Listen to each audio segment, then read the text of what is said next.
زندگی گزارنے کے تین طریقے ہیں۔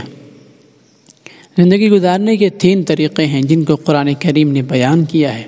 پہلا عدل و انصاف، دوسرا احسان، تیسرا ظلم۔ عدل کا مطلب یہ ہے کہ انسان دوسروں کو ان کا پورا حق دے اور خود اپنے حق سے زیادہ نہ لے۔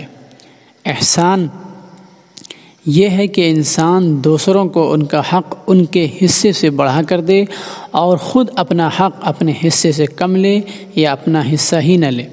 ظلم کے معنی یہ ہے کہ انسان دوسروں کو ان کا حق نہ دے یا خود اپنا حق اپنے حصے سے زیادہ لے۔ قرآن کریم نے زندگی گزارنے کے پہلے دونوں طریقوں عدل و انصاف اور احسان کو درست، بہتر اور قابل تعریف قرار دیا ہے اور ظلم کو ممنوع بتایا ہے۔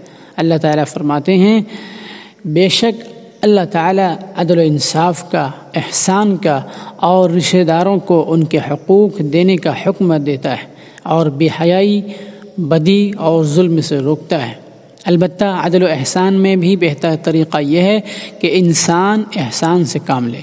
قرآن مجید میں جگہ جگہ احسان کی تعریف کی گئی ہے۔ ارشاد ربانی ہے، بے شک اللہ تعالیٰ احسان کرنے والوں کو پسند کرتا ہے۔